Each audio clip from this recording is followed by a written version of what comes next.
ጋር ያይዞ ጻፊ በጊዜ ሂደት ማህበረሰብ ውስጥ ተደጋግሞ ከመነገራቸው የተነሳ እንደ እውነት እየተቀበልናቸው ያሉ 6 ውሸቶች አሉ ይላል ከዚሁ ሐሳብ ጋር የሚገናኙ ውሸቶች ናቸው ግን አንዳንዴ ይባላል ውሸት አንዳንዴ ደጋግሞ ከተነገረ እውነት ይመስላል እውነት ይሆናል ሳይሆን እውነት ይመስላል የመጀመሪያው ጻፊ ውሸት ነው የሚለው everything matters equally የሚለውን ሐሳብ ሁሉም ነገር እኩል ዋጋ አለው ሁሉም ነገር እኩል ዋጋ ቢኖረው እኩል ጊዜ እኩል ሰዓት እኩል ትኩረት እሱ ብቻ አይደለም እኩል ውጤት ማምጣት አለበት እዚህ ጋር the Pareto principle ብሎ የሚያወራት ነገር አለ አብዛኛውን ጊዜ ህይወት ላይ 80% የሚሆነውን ውጤት የሚያመጡት ነገሮች 20% ተጽዕኖ የሚያሳድሩ ነገሮች ናቸው ዓለም ላይ 80% የሚሆነውን የመኪና አደጋ የሚያመጡ ሰዎች 20% የሚሆኑ ሹፌሮች ናቸው ዓለም ላይ 80% የሚሆነውን ገንዘብ የሚያንቀሳቅሱ ሰዎች 20% የሚሆኑ ነጋዴዎች ናቸው 80-20 የሚባለው principle የፓሬቶ principle እንደዛ ሁሉ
ሰላም እንዴት ናችሁ ውድ የቡክ ቶክ ዊዝ ፊራ ቤተሰቦች ፊራ ነኝ ይሄ ደግሞ ሳምንታዊ የመጽሐፍ ዳሰሳ ፕሮግራማችን ነው በዚህ ፕሮግራም የተለያየ ሐሳብ የሚያነሱ በሀገር ውስጥ እንዲሁም በውጭ ሀገር ጻፊዎች የተጻፉ መጽሐፎችን ዳሰሳ እናደርጋለን እንግዲህ ለዛሬ ፕሮግራም የመረጥኩት መጽሐፍ በጌሪ ኬለር እና በጄ ፓፕሰን የተጻፈውን The One Thing የሚለው መጽሐፍ ዳሰሳ እናደርጋለን መጽሐፉን እንደምትወዱት አልጠራጠርም አብራችሁን ቆዩ እንደተለመደው ከመጽሐፉ በፊት ከጻፊዎቹ ጋር ትንሽ ላስተዋውቃችሁ መጽሐፉ ምንም እንኳን በዋናነት በጌሪ ኬለር ቢጀመርም ብቻውን አልጻፈውም ከጄ ፓፕሰን ጋር ሆኖ ነው አንድ ላይ የጻፉትና ጌሪ ኬለር እንግዲህ አሜሪካ ውስጥ የሚገኝ ትልቅ ቢዝነስማን ነው በተለይም ደግሞ የሪል ስቴት ዘርፉ ላይ ሰርቶ ወይ ደግሞ በሪል ስቴት ዘርፉ ላይ በቢዝነስ የሚሰራ ሰው ነው ከዛ ያለፈ ደግሞ በጣም አሜሪካ ውስጥ ትልቅ ከሚባሉ ጻፊዎች ማለት አንደኛ የሆነ ሰው ነው ጄ ፓፕሰን ደግሞ ከዛ የሚቀራረብ ይመስላል እሱ ደግሞ ሪል ስቴት ላይ የሚሰራ ሰው ሪል ስቴት ላይ ኢንቨስት የሚያደርግ ሰው ነው እሱ ብቻ ሳይሆን እንደ ጌሪ ኬለር ሁሉ ጻፊ የነበረ ሰው ነው ሰው እነዚህ ሁለቱ ሰዎች ናቸው እንግዲህ አንድ ላይ ተጣምረው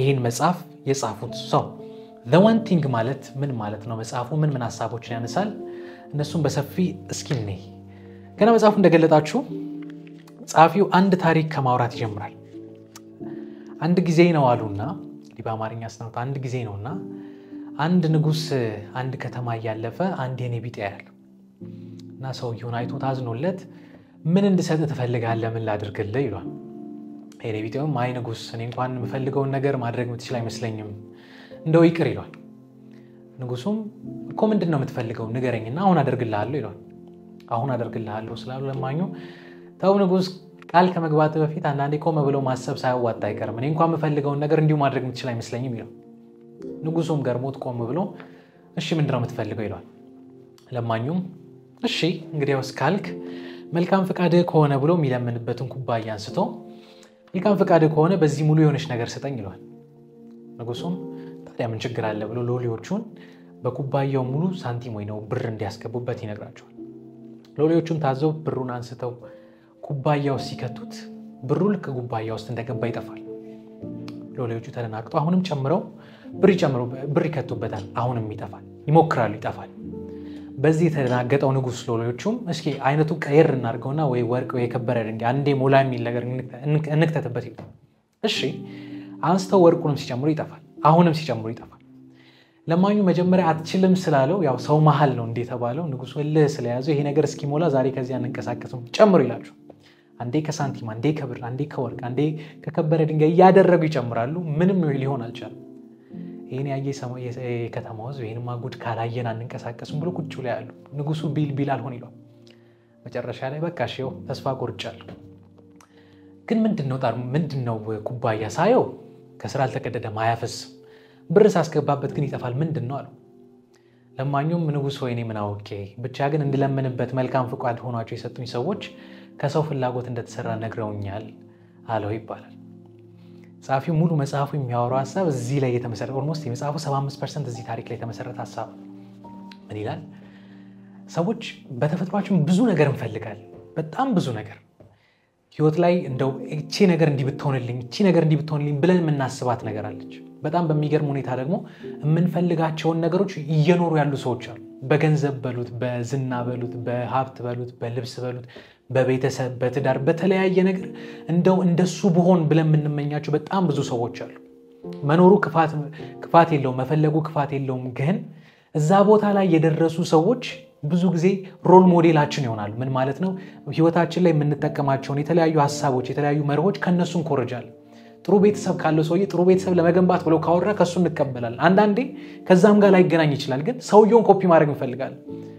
እኔ አንዳንድ ማቃቸው ሰዎች አሉ እንደ እንትን አለመሆን ከሱ ጋር የሚያገናኙ አለባበስ ይኮርጃሉ፣ አነጋገር ይኮርጃሉ። ይሄ ተጽዕኖ ማምጣት አይደለም፣ ይኮርጃሉ። የተለያዩ ሰዎች የተለያየ ኳሊቲ ስላላቸው እነዛ ሁሉንም እኛ ደግሞ እነዛን ሁሉንም ኳሊቲዎች ስለምንፈልግ ያንን ኳሊቲ ለማግኘት ሰዎቹን ለመሆን ኮፒ እናደርጋለን። አንድ ሰው ቢሆን ችግር የለው፣ ብዙ ሰው ለመሆን ኮፒ እናደርግና ገና ሳንጀምሮ አይምሮአችን ደክሞት ይተዋል። አጋጥማችሁ ከሆነ አላውቅም፣ መጽሐፉ የሚያነሳው ምሳሌ ነው።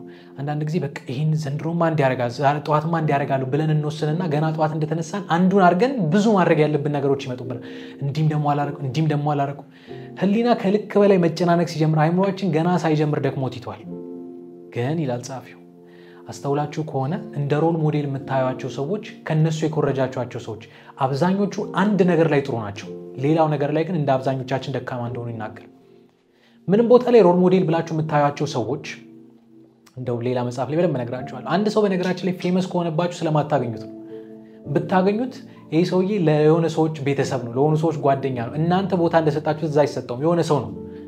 ስለማታገኙት ግን የሆነ ነገር ይከብርባችኋል፣ ቀርባችሁ ስለማታዩት።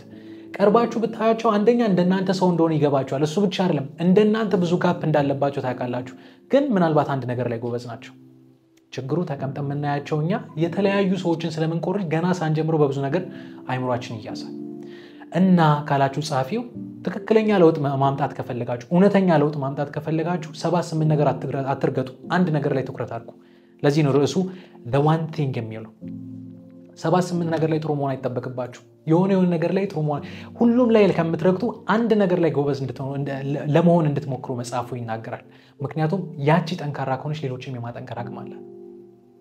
ከዚህ ጋር አያይዞ ጻፊው በጊዜ ሂደት ማህበረሰብ ውስጥ እንደ እውነት ተደጋግሞ ከመነገራቸው የተነሳ እንደ እውነት እየተቀበልናቸው ያሉ 6 ውሸቶች አሉ ይላል። ከዚሁ ሐሳብ ጋር የሚገናኙ ውሸቶች ናቸው።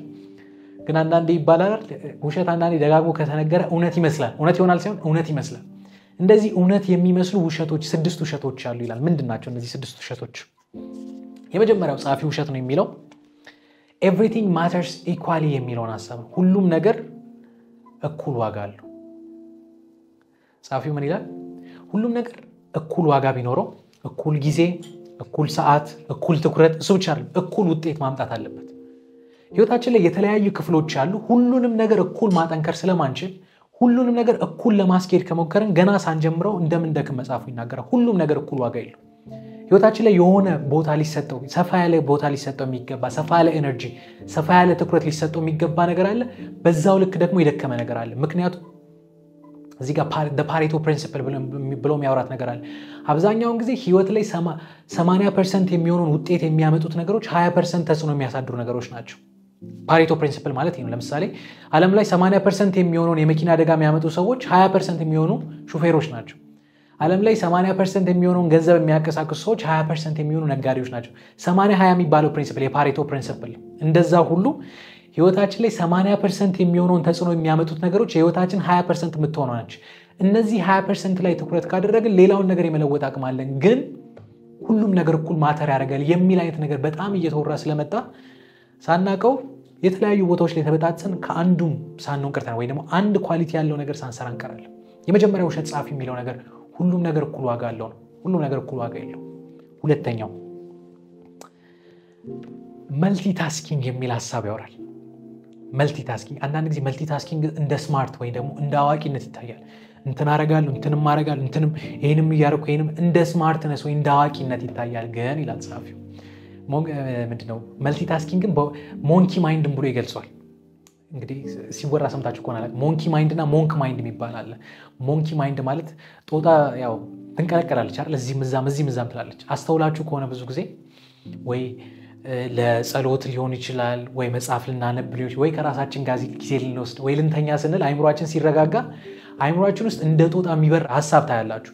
አንድ ነገር ሳትጨርሱ ሌላ ይመጣል። አንዱ ሳትጨርሱ አይምሮአችሁ ድንገት ሳታስቡ በብዙ ሐሳብ ይዋጣል።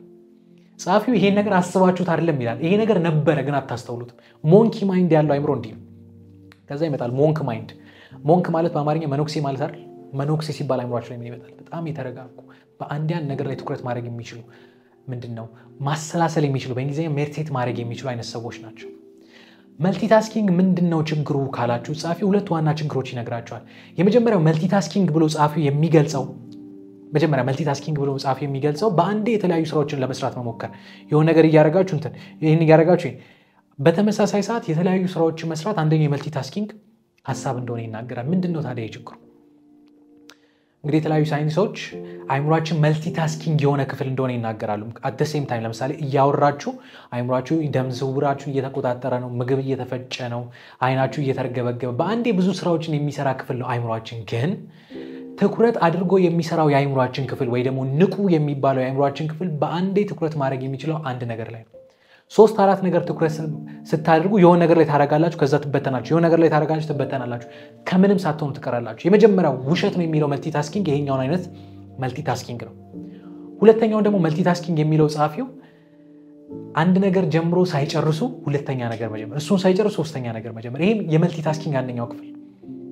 ጻፊው ምን ይላል? እነዚህ ሰዎች ጊዜን እንደምን ልበላችሁ እንደ ደም የሚመጡ ሰዎች ናቸው። ደም ይመጣናል። ጊዜን የሚገሉ አይነት ሰዎች ማለት እንደነዚህ አይነት ሰዎች ናቸው። አንድ ነገር ይጀምራል፣ እሱን ሳይጨርሱ ወደ ሌላኛው ሐሳብ ወይ ወደ ሌላኛው ስራ ይገባሉ። ጻፊው ምን ይላል? አይምሮአችን አንድ ነገር ላይ ትኩረት ለማድረግ ፎከስ ለማድረግ ቢያንስ እስከ 23 ደቂቃ ይፈጅበታል። አስቡት፣ ለማንበብ የሆነ ነገር ለማድረግ ቁጭ ብላችሁ አይምሮአችሁ በሐሳብ ከመጥፋት ሄዶ የሆነ ነገር ከማሰብ ሄዶ ትኩረት ማድረግ የሚጀምረው ቁጭ ካላችሁ ከ23 ደቂቃ በኋላ ነው። እንደዚህ ነገር አጋጥሟችሁ ብታውቁ ሰዎች ካላችሁ ታክሲ ውስጥ አንዳንድ ጊዜ ማንበብ ያስቸግራል። ግን አንዴ ቁጭ ብላችሁ አንዴ የማንበብ ስሜት ወይ ሙድ ውስጥ ስትገቡ ትረሱታላችሁ። የፈለገ ያህል ሙዚቃ ቢጮህ አጠገባችሁ ልጅ ቢጮህ አታውቁም። ያንን ለማድረግ 23 ደቂቃ ይፈጅበታል። ምንድነው ይሄ ችግሩ? መልቲታስኪንግ አንድን ስራ ይጀምርና እሱን አድምቶ ሳይሰራ ወደ ሁለተኛ ይሄዳል። እዛም ላይ ገባና አይምሮ ከእንደገና ትኩረት ለማድረግ 23 ደቂቃ ያቃጥላል። ከዛ እሱን ሳይጨርስ ሶስተኛ ይሄዳል። እሱን ሳይጨርስ ወደ አራተኛው ይሄዳል። እንደነዚህ አይነት ሰዎች ብዙ ጊዜ ሰዓት ገዳዮች ናቸው ይላል። ግን ፎከስድ የሆነ ስራ የሚሰሩ ሰዎች እነዚህ ሰዎች ከሚያቃጥሉት ጊዜ በ25% መስራት እንደሚችሉ ይናገራል። 25% ማለት እነዚህ ሰዎች አንድ ሰዓት የሚፈጅባቸውን ስራ እናንተ በ15 ደቂቃ ተሰሩታላችሁ ማለት 25% ማለት። መልቲታስኪንግ ጊዜ ገዳይ እሱ ብቻ አይደለም፣ አይምሮን መስራት በሚችለው ልክ እንዳይሰራ የሚያደርግ ትልቅ በሽታ ነው። እንደ እውነት እየተቀበልነው ያለ ውሸት ነው። ሶስተኛው ውሸት ምንድነው? እዚህ ጋር ስለሽ ትንሽ ፈገግ ብያለሁ አላሽዋችሁ። ሶስተኛው ውሸት ብሎ ጻፊ የሚናገረው ነገር ዲሲፕሊንድ ላይፍ ነው። ውሸት ነው ብሎ የሚያወራው ነገር ለምንድን ነው ዲሲፕሊንድ ላይፍ ውሸት ነው የሚለው? ጻፊው ምን ይላል? እንግዲህ ይሄ መጽሐፍ ካልተሳሳትኩኝ በ2013 አካባቢ የተጻፈ ነው። ቅርብ ጊዜ ብዙ አራቅም። 13 ማለት 11 12 ዓመት ማለት ነው። ብዙ ጊዜ ሰዎች ይላል ሞቲቬሽን ጊዜያዊ ነው፣ ዲሲፕሊን ነው የሚያቆየው ይላሉ። ግን ይላል ጻፊው ሞቲቬሽን ብቻ አይደለም ዲሲፕሊንም ጊዜያዊ ነው ይላል። ምክንያቱም አዎ ሞቲቬሽን ሞቲቬትድ ሆነ ማለት አንድ ሰው ሞቲቬሽን የሚለውን ቃል ቀጥታ ብትተረጉሙ አንድ ነገር ለማድረግ ምክንያት ማለት ነው። አንድ ሰው የሆነ ነገር ለማድረግ ምክንያት አገኘ ማለት ሞቲቬትድ ሆነ ማለት። ይሄ ሞቲቬሽን በስሜት ሊመጣ ይችላል፣ በሎጂክም ሊመጣ ይችላል። አንድ ነገር እንድታደርጉ የሆነ ሐሳብ ሲሰጣችሁ ምክንያታዊ ሆናችሁ ሞቲቬት ልትሆኑ ትችላላችሁ። እሱ ብቻ አይደለም፣ በስሜት የሚጋባ ኤነርጂ። ለምሳሌ ሙዚቃ ሞቲቬት ያደርጋል፣ ስሜት ነው የሚሸጥላችሁ ወይ ደግሞ ስሜት ነው ሼር የሚያደርጋችሁ። አዎ ሞቲቬሽን ትንሽ ጊዜ ነው የሚቆየው። ከዛ በኋላ ለመቀጠል ያን ተግባር ለመቀጠል ዲሲፕሊን ያስፈልጋቸዋል። ዲሲፕሊን ደግሞ ማለት ሳትፈልጉት አንድ ነገር ለማድረግ መሞከር ነው። በኋላ የሆነ ተስፋ ያለው ነገር ለማግኘት በኋላ ጥሩ ነገር ለማግኘት አሁን ያለውን ስሜታችሁ የምትገቱበት መንገድ ነው።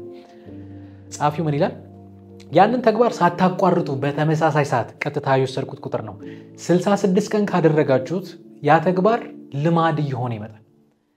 66 ቀን ማለት ካልተሳሳትኩኝ 2 ወር ከ6 ቀን አካባቢ ነው። ያንን ተግባር ለዛ ያህል ጊዜ ካደረጋችሁት ከዛ በኋላ የምታረጉት ዲሲፕሊንድ ስለሆናችሁ ሳይሆን ልማዳችሁ ስለሆነ ነው።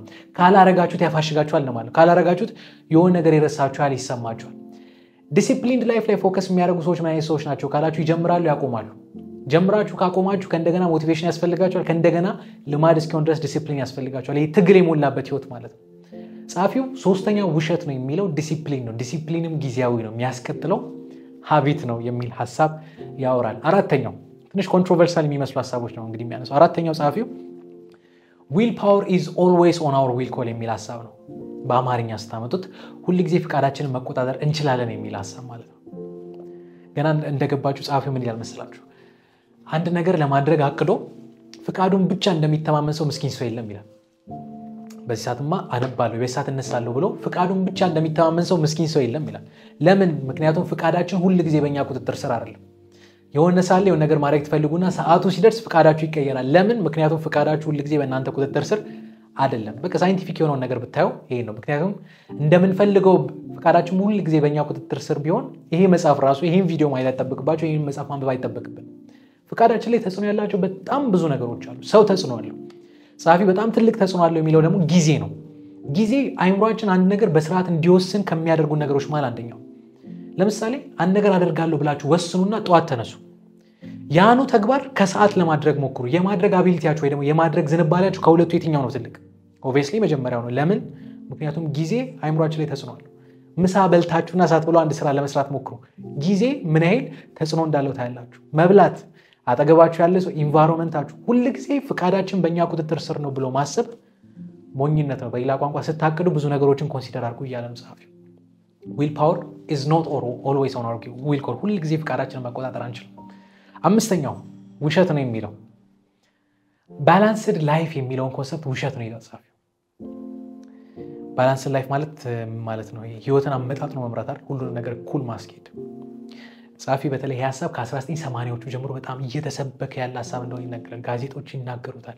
በጣም ትንሽ አርቲክሎች ነበር የሚጻፉት ጋዜጣ ላይ ከዛ ያደገ በመጽሐፍ ደረጃው ላይ ሄዷል ሁሉንም ነገር ኩል ማስኬድ ግን የመጀመሪያው ሐሳብ ከተረዳችሁት ሁሉም ነገር ኩል ዋጋ ከሌለው ሁሉንም ነገር ኩል ማስኬድ አይቻልም ፕላስም ደግሞ ቢቻል እንኳን አያዋጣም አቅም ይጨርሳል 78 ነገር ይረገጣል እንጂ ጥራት ያለው ነገር አይሰራም ባላንስ ላይፍ ምናልባት እንደው ቃሉን እንኳን ይዘነው እንሂድ ከተባለ ጻፊው ባላንስ ላይፍ ሁሉንም ነገር ኩል ማስኬድ ወይ ሁሉንም ነገር ኩል አንድ ላይ ማስኬድ ከሚለው ሐሳብ ይልቅ ህይወትን በፕራዮሪቲ መምራት የሚለው ሐሳብ ባላንስ ላይፍ የሚለውን ሐሳብ እንደሚገልጽ ይናገራል ባላንስ ላይፍ የተመጣጠነ አንድ ላይ የሄደ ህይወት ሚዛናዊ የሆነ ህይወት ማለት ሁሉንም አንድ ላይ ማስኬድ ሳይሆን ህይወትን በፕራዮሪቲ መምራት ነው ፕራዮሪቲ ማለት በአማርኛ ቅድሚያ በመንሰጣቸው ነገር መምራት ማለት ነው ፕራዮሪቲ የሚለውን ቃል ጻፊ በነገራችን ላይ ይገልጻል ፕራዮሪቲ ማለት ፕራዮር ከሚል የላቲን ቃል የመጣ ነው ፕራዮር ማለት ርዕሱ ላይ የምታዩት ማለት ነው one thing ማለት ነው ፕራዮር የሚለውን ቃል ቀጥታ ብትወስዱ አንድ ነገር የሚል ትርጉም አለው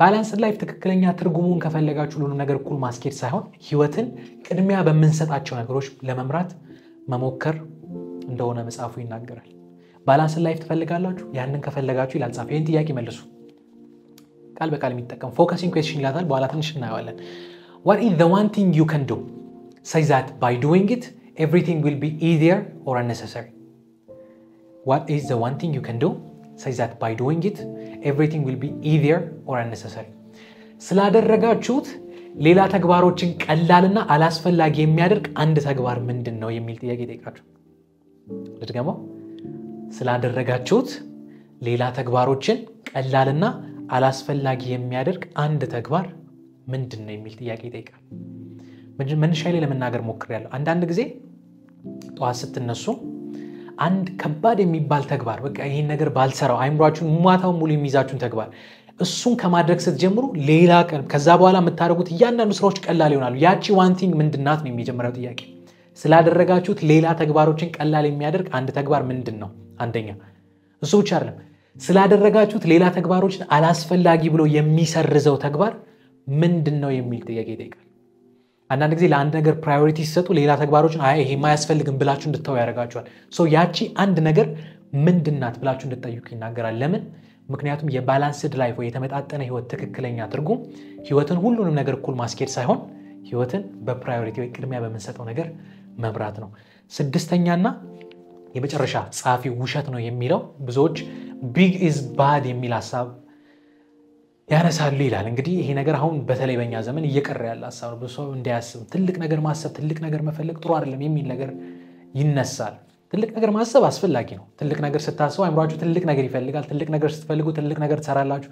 ትልቅ ነገር መሰራት ሲችል ያኔ ትልቅ ተጽዕኖ መፈጠር ይችላል እና ቢግ ኢዝ ባድ የሚለው ሐሳብ አንዳንድ ጊዜ ብዙ ቦታ ላይ ይነገራል፣ ግን ያ ውሸት ሳይሆን ትልቅ ነገር ማሰብ ትልቅ ነገር እንዴት ነው? ከዚህ በፊት የሆነ ቦታ ይሄን ሐሳብ አውርቼዋለሁ። አንድ ጓደኛ አለኝ። እንግዲህ እኔ ስፖርት ላይ ብዙ አይደለም ሞክራለሁ፣ ግን ብዙ አይደለም እና ስፖርት የጀመረ ሰው ጥሩ አቋም ያለው ጓደኛዬ ነውና ምን አለ፣ ስፖርት ስትጀምር ያው ታውቃላችሁ ጀማሪ ስፖርተኞች ስፖርት ከቆየው በላይ ሪሰርች ይሰራሉ እና ስፖርት ስትጀምር አለ ብረት ስትገፋው ብረት ስታነሱ መስሎቻችሁ ወይ ደግሞ ምንድን ይባላል መስል በአማርኛ ምን ነበር ጡንቻዎቻችሁ ይወጣጠራሉ እና ደጋግማችሁ ታነሱታላችሁ ደጋግማችሁ ስታነሱት የሆነ ሰዓት ላይ ጡንቻዎቻችሁ ይበጣጠሳሉ። በጣም ትንንሽ የሆኑ ቀዳዳዎች ይፈጠራሉ። ቤት ገብታችሁ ፕሮቲን ያለው ምግብ ስትበሉ እነዚህ ቀዳዳዎች በዚህ ፕሮቲን ይሞሉና እቺም ያክለው ፍራውል ከሆነ ጊዜ በኋላ ሊሰባ ነው። የመስል ቢልዲንግ ሳይንስ ነው። ሰውነታችሁን ተበጣጥሱትና በምግብ ተሰኩታላችሁ። ያ ነው ሐሳቡ። ቢግ ኢዝ ባድ የሚለውን ሐሳብ ጻፊ ከዚህ ጋር ያገናኛል። ትልቅ ነገር ስታስቡ አይምሯችሁ ይለጠጣል። ማሰብ ከምትችሉ በላይ እንድታስቡ፣ መስራት ከምትችሉ በላይ እንድትሰሩ ያደርጋችኋል። ያ ነገር ሳታስቡት አቅማችሁን የማሳደግ አቅም እንዳለው ይናገራል። ግን ወደ ቅድሙ ሐሳብ ይመለሳል ጻፊው። ፎከሲንግ ኩዌስችን ላይ ትኩረት ያደርጋል። what is the one thing you can do says that by doing it everything will be easier or unnecessary ያቺ አንድ ነገር ምን እንደሆነች እንድትለዩ ጻፊው ይናገራል። ምክንያቱም ሁላችንም ህይወት ላይ ዋጋ የምንሰጣቸው ብዙ ነገሮች ሊኖሩ ይችላሉ። ግን እንደው በህይወት ዘመን እንደው ከኖርኩ አይቀር እግዚአብሔር እንደው ፈቅዶ በዚህ ምድር ላይ ካመጣኝ አይቀር ሰርቼ ባልፈው እንደ ሌጋሲ የምትጥሉት ነገር አለ አይደል? እንትና ይሄን ሰርቶ አለፈ። ያቺ እንትና ይሄን ሰርቶ አለፈብል ተብሎ እንዲወራል የምንፈልገው አንድ ነገር ምንድነው? ያቺን እንድንላይ መጽሐፉ ይናገራል። ምክንያቱም ኮቢ ብራይንት ሲባል አይምሯችሁ ላይ 10 ነገር አይመጣም። ኮቢ ሲባል አይምሯችሁ ላይ የሚመጣው አንድ ነገር ነው። ባስኬትቦል በጣም ትልቅ ባስኬትቦል ተጫዋች ነው። ማይክል ጃክሰን ሲባል 10 ነገር አይመጣም። አንድ ነገር ላይ ሌብሮን ጄምስ ሲባል አንድ ነገር ነው ይመጣላችሁ። በዓለም ታሪክ በጣም ትልቅ የሆነ ጀነራል አለ ናፖሊዮን ቦናፓርት የሚባል ምናልባት the 48 rule of power የሚለው መጽሐፍ አንባችሁ ከሆነ ሙሉ በሙሉ ኦልሞስት ሮበርት ግሪን ስለዚህ ሰውዬ ነው የሚያወራው፣ ስለ ናፖሊዮን ቦናፓርት በጣም ትልቅ የሆነ ተዋጊ የሆነ ሰው። ጻፊው አንድ ነገር ላይ ትኩረት እንድታደርጉ ይናገራል። ምናልባት እንደው እንደ መጥፎ ምሳሌ እንያዘው ማይክል ጆርዳን በጣም ትልቅ ባስኬትቦል ተጫዋች የነበረ ሰው ነው። ከዛ በኋላ ቤዝቦል ጀምራለ። ቤዝቦል እንኳን እንደተጫወተ ብዙ ያውቅም። እስቲ አንድ ነገር ላይ ሰው ትኩረት ማድረግ ከጀመረ ያ ነገር የማደግ አቅም አለው። ግን ያቺ አንድ ነገር ምንድናት? እሷ እንድታውቁ መጽሐፉ ይናገራል። ያቺን ካወቃችሁ ትቀጥላለች። በዚህ 5 ዓመት ውስጥ አንድ ነገር ብሰራ በቃ እንደው ከተሳካልኝ በዚህ 5 ዓመት አንድ ነገር ይቺን ነገር ማሟላት ፈልጋለሁ የምትሉት ነገር ምንድነው? ቁረጡት። ወደ 3 ዓመት አምጡት። የዛሬ 3 ዓመት የዛሬ ዓመት እንደው 2018 የዛሬ ዓመት ተሳካልኝ ምለው ይቺን ሰራ ነው ብላችሁ የምታስቡት ነገር ምንድነው? አንድ ነገር የዛሬ ወር አርጉት፣ የዛሬ ሳምንት አርጉት፣ ከዛ ዛሬ ይሄ ቀን በቃ ሰክሰስፉል ቀን ነበር ለማለት ፕራዮሪቲ የምትሰጡት አንድ ስራ ምንድነው? ቁረጡትና ወደ አሁን አምጡት። አሁን ስለሰራችሁት ሌላ ስራዎችን ቀላል አላስፈላጊ የሚያደርግ አንድ ፕራዮሪቲ የምትሰጡት ነገር ምንድነው? እሱን እንድትመልሱ መጽሐፉ ይናገራል። ያቺን አንድ ነገር ማወቅ ከጀመራችሁ ሌላው ነገር በጊዜ ሂደት እያደገ በጊዜ ሂደት አብሮ ምንድነው እየጠነከረ የሚሄድ አቅም እንዳለው መጽሐፉ ይናገራል። እሺ ይሄን አንድ ነገር አወቅን።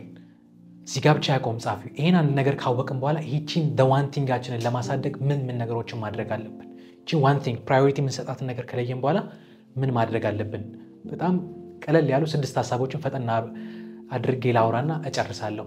one thing-አችንን ለማሳደግ ምን ነገሮችን እናድርግ?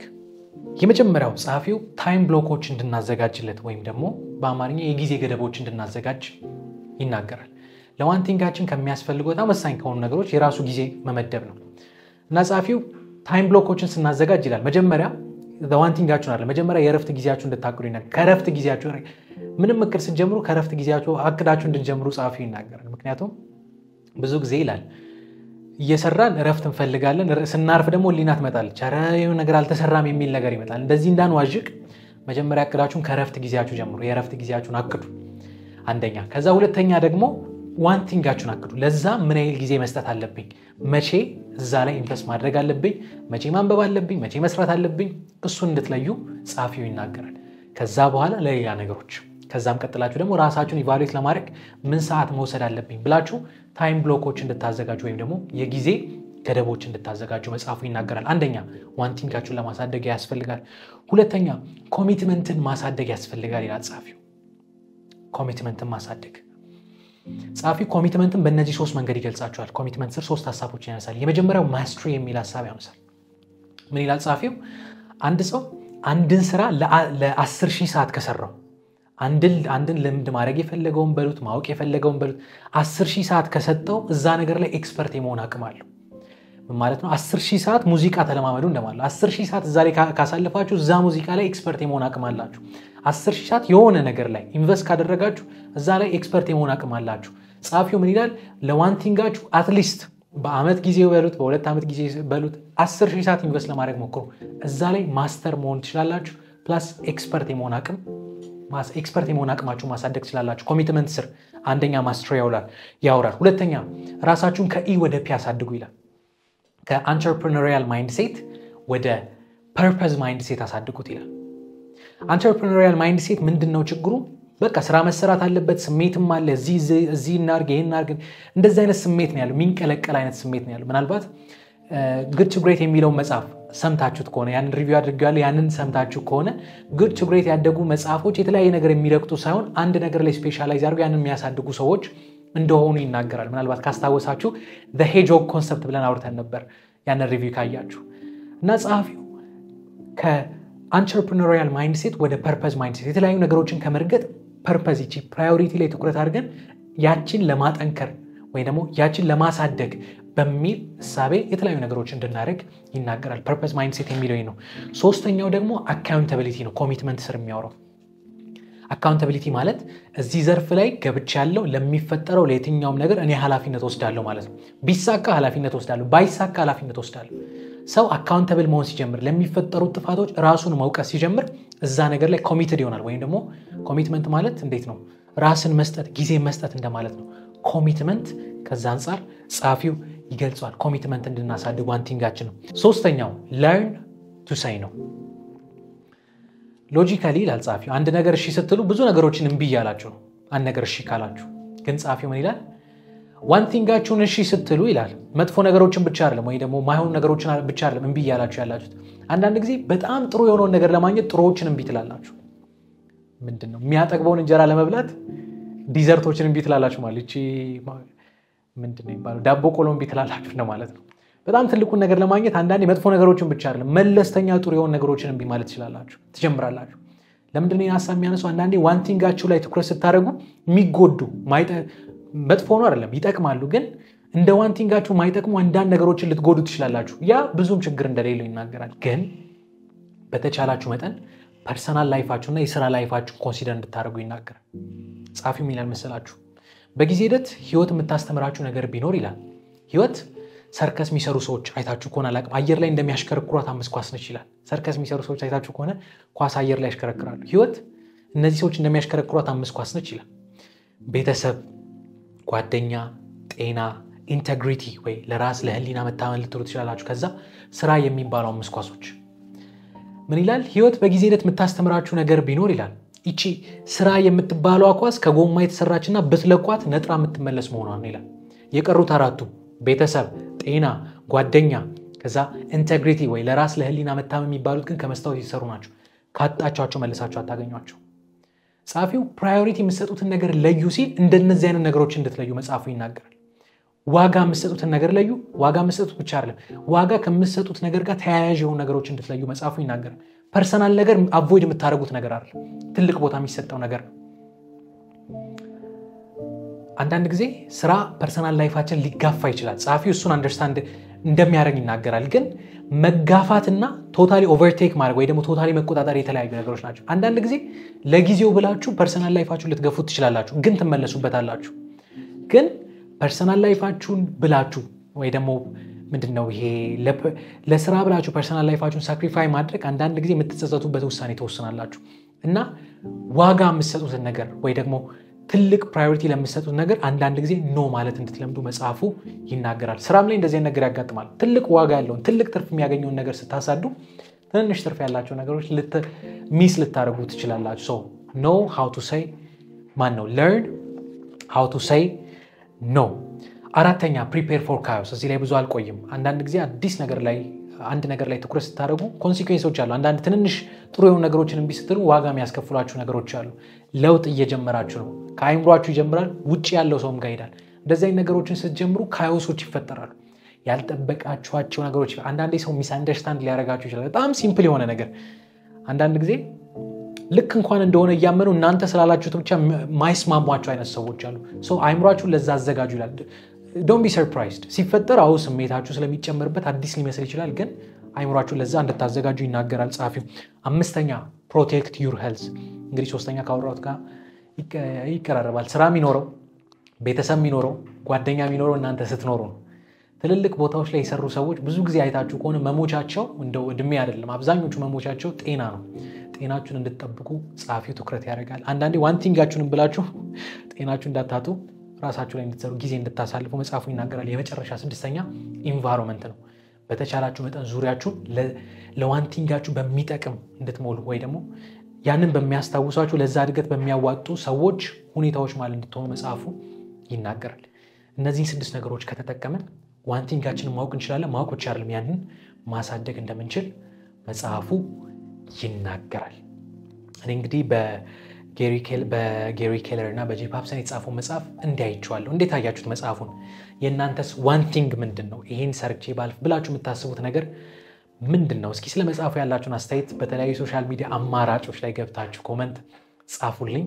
አብራችሁኝ ስለነበራችሁ እጅግ በጣም አድርጌ አመሰግናለሁ። እንደተለመደው እንዲያርጋ አስቡባ ዛሬ እናንተ ጋር ያመጣችኝ እስኩ ዲዛይን ነች። እስኩ ዲዛይን ለተለያዩ ፕሮግራሞች፣ ለበዓል፣ ለሰርግ፣ ለየትኛውም አይነት ፕሮግራሞች እንደዚህ ቆንጆ የሆኑ የባህል ልብሶችን እያዘጋጀች እናንተን ጠብቃችኋለች። ማግኘት ከፈለጋችሁ ከስር በማስቀመጥላችሁ አድራሻ ወይ ስልክ ቁጥር ልታገኙት ትችላላችሁ። ከኔ ጋር ግን ዛሬ እዚህ ጋር ጨረስን። ቀጣይ ሳምንት በአዲስ መጽሐፍ እንገናኛለን። መልካም ሳምንት ባይ።